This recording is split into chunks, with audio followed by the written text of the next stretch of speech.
vacuum chamber. Okay, I have in here some marshmallows. I turn it on, and it's going to suck. Die here. Basically, it's going to decrease the pressure in here by pumping air out. Watch the marshmallows. Getting bigger. Oh my god.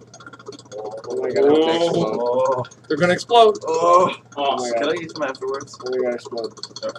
they're not really going to explode. Oh, Sorry. But they are getting bigger. This is not how they make those giant marshmallows, by the way. In case you're wondering. I'll prove it to you. Watch. I'll shut it off. Because if you just do that, and you let the air back in, they kind of go down to even smaller. They shrink up to nothing. All right, so here's the point of this. Remember, we're on the gas. This is our first of our gas laws, and it's illustrated by what's going on right here. When I decrease the pressure in this bell jar, what happened to the size of the marshmallows? They got bigger, right? And when I let the pressure increase, the volume got smaller. So how are volume and pressure related? As one guy gets bigger, the other guy gets smaller. What's the word for that? Entropy. No, what's the word for the relationship, the proportionality? Inversely. Very good. Inversely proportional is correct. Have a seat. We're going to get that equation on the board right now. Get your notes out. Come on. Are we doing this day? Yep, that's the second half. No way, dude. Yes way. Yes way. You're smacking the butt? Why?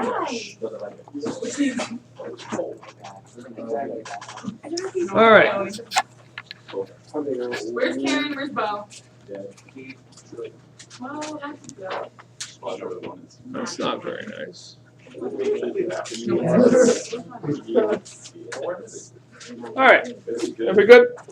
Boyles Law is what you just saw in action. Here's another instance of Boyles Law. Take a look. Look at it. As I increase, that was decreasing the pressure and the marshmallows expanded. Here, this is a syringe. I'm going to increase the pressure. What happens to the volume inside the syringe? It gets smaller. So if I increase the pressure, the volume gets smaller. Matter of fact, if I double the pressure, what do you think is going to happen to the volume? It's going to be half as much. And if I decrease the pressure by 1/2, all right, I'm going to have twice the volume. And that's the relationship between volume and pressure. They'll have to copy this, obviously. Another example of that is your body. All right, breathing. Your lungs. Decrease the pressure. Watch this little animation over here. When your diaphragm pulls down, it expands the size of your lungs, so the volume gets larger. What happens to the pressure inside those lungs then? If the volume's getting bigger, what has to happen to the pressure? It's getting less. Decreased pressure sucks air in, and that's how you breathe. Okay? When your diaphragm pulls down, you're increasing the pressure, all right, and you're decreasing the pressure. Increase the volume, decrease the pressure by about just a few millimeters of mercury less than what's outside, all right, and that's why you're able to breathe. It works like that.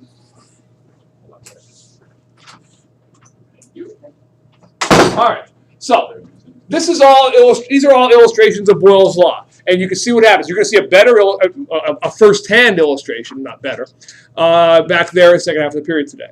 You're going to be doing, there's syringes back there. You're going to be putting weights on them, and you're going to graph what happens to the volume as you increase the weight, as you increase the pressure.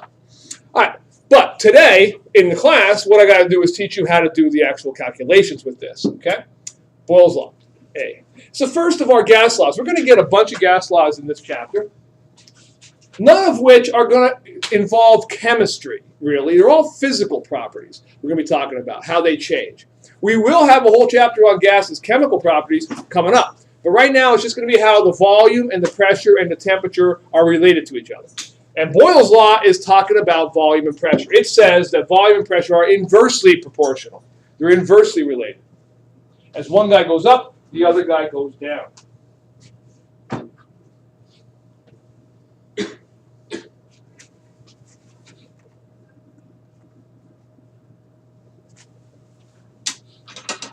And the next few classes that we have of actual notes are going to be very much like today. There are almost no notes. That is the notes. Okay? Now I'm going to give you the equation for that law, and I'm going to do that for Charles' law and Boyles' law, and another one after that, and then the combined gas law all together, like for the next 3 days, and do some examples of them. And you're going to have about half the period to do your homework, half the period to do the problems. Now, here's what the equation looks like. Right now, it won't make sense why it looks like that, but it will at the end. That's the equation for Boyles' law. Now, at first, I got to explain to you what all the variables probably mean. I think you probably can figure out what the V and P stand for. What does V stand for? I always get somebody because of coming out of physics class saying what? Velocity. Velocity. No, obviously not. What does it stand for? Volume. Volume and P? Pressure. So you have volume and pressure. But the V1 and the V2 and the P1 and the P2 is just like before and after. So if I measured the volume of this syringe, and that's my V1, and then I change the pressure and I measured it afterwards, that's V2, I can determine, if I know 3 of the 4 variables, I can determine the missing one. And that's exactly what you're going to be doing in these calculations. The reason this equation looks like this, you're going to see in a minute when we do a problem. I'm going to show it to you at the end of the problem. But for now, that's the end of the notes. Here's my first of 2 examples.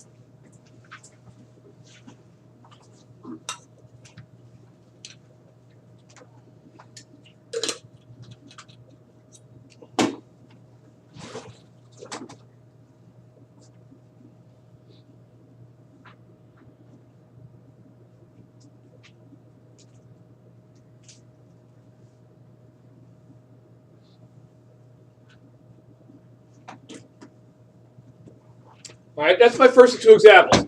Now, if you want to get full credit on the test, and if you want to get full credit on your homework even, which I will be checking tomorrow, and you're going to have time to work on it today if you haven't finished it, you must show me the work. To just have the answer is not enough. However, and I want to show you how to do that work in a second. However, I made this one so easy, everyone should be able to just read the problem and tell me what the answer is. Raise your hand, don't say it out loud. I want everybody to think about it. Read this again. Tell me what you think the new volume will be if I change that pressure. 16. No. 15. Oh. What? 15. 15, because they're inversely, not directly proportional. Good. The pressure went from 1 to 2 atmospheres. I doubled the pressure. The volume should be halved. You see?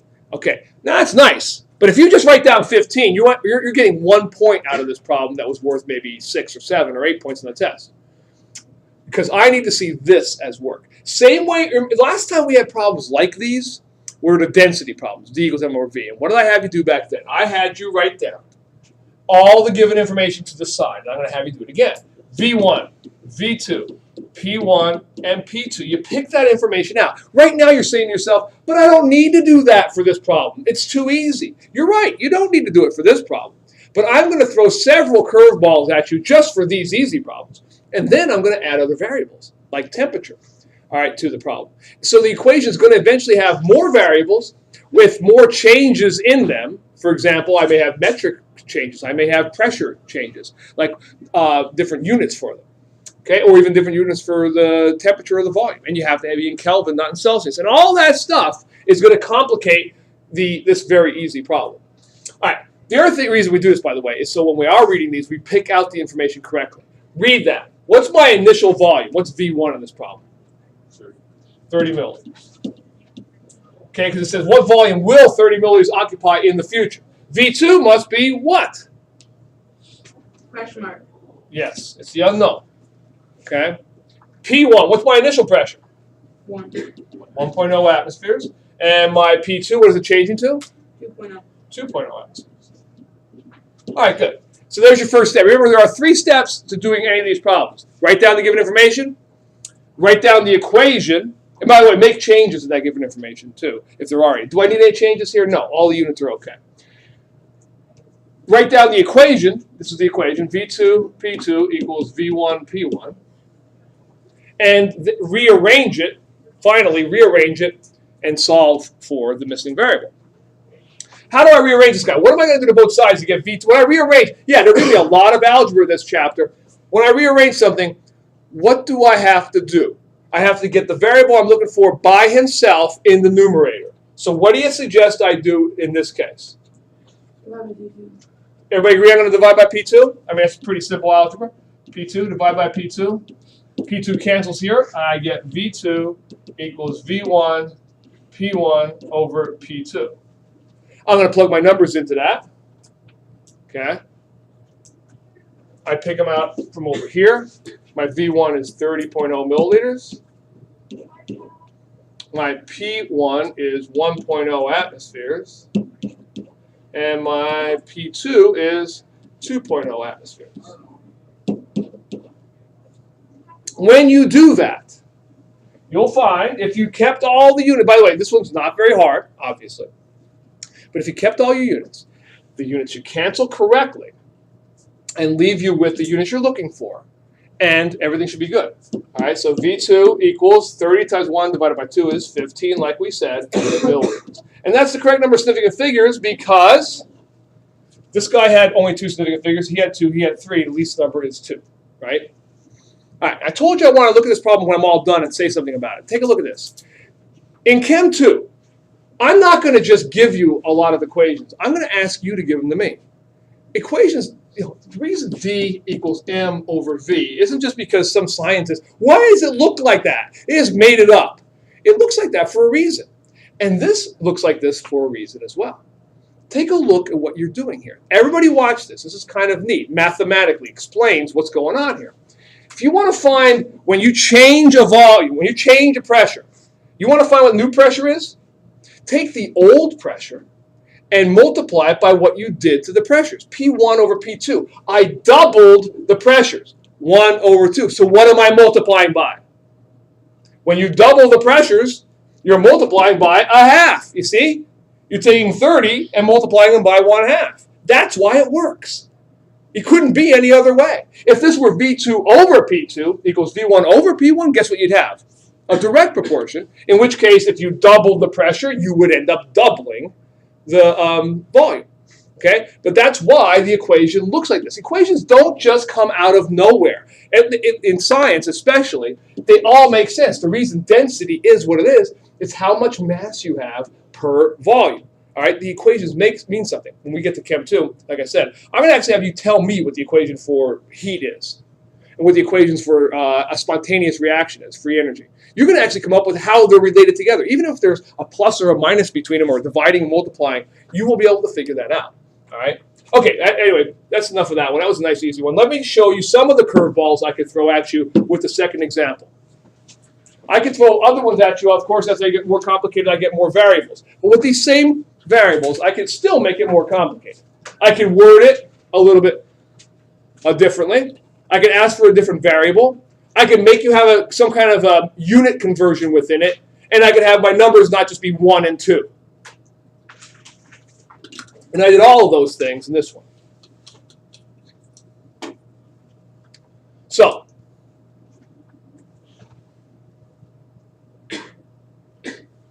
that doesn't change how I solve the problem. I'm still going to write down the given information to the side.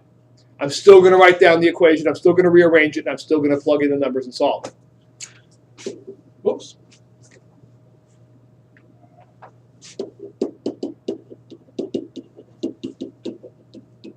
So there's my variable. There are my variables.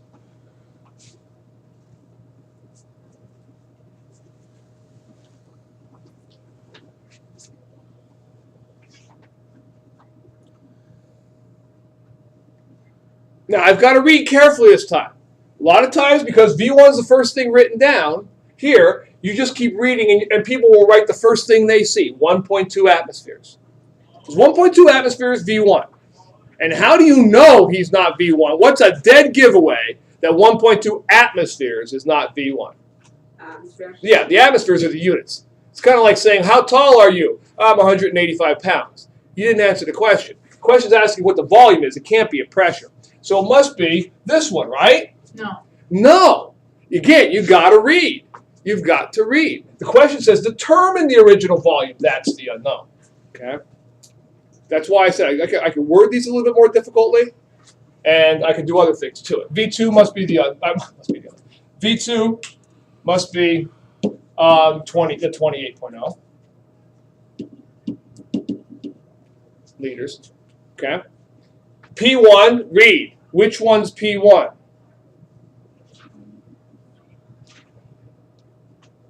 I'm with you. Everybody agree? And P2? 300 torr. Now, we have a problem. We picked them out correctly, but what's wrong? Units. Yeah, I have torr here and I have atmospheres here. It does not matter which one you change, but you must change one to the other. So I'll change torr to atmospheres in this case. Put torr on the bottom, atmospheres on the top. One atmosphere contains 760 torr. Get your calculator out if you don't already have it. Didn't need it for the last one. What'd you get? Well, it should be 3 significant figures.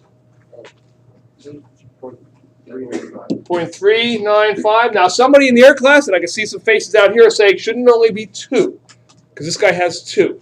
He's our standard. Remember I said that yesterday? Standard is not going to limit my significant figures. I assume that 760 is an exact number, just like that 1 is an exact number. All right? That's what my standard is. So is it correctly 0.395, you said? Right? Is that right? Everybody else get that? All right, and that's atmosphere. Now, let's write my equation now. V2, P2 equals V1, P1. I have to rearrange him. What am I going to do to both sides to rearrange that guy? I want to get V1 by himself this time. What do you suggest I do, Allie?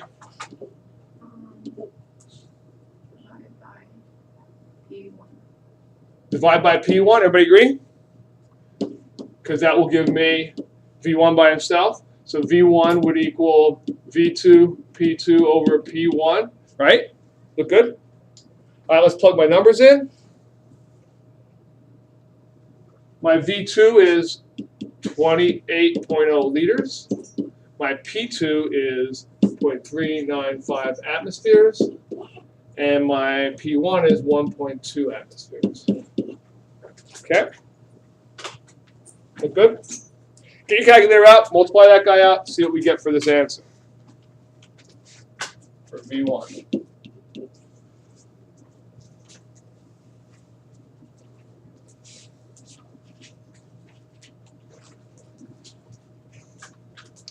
$28.395 over 1.2, what do you get?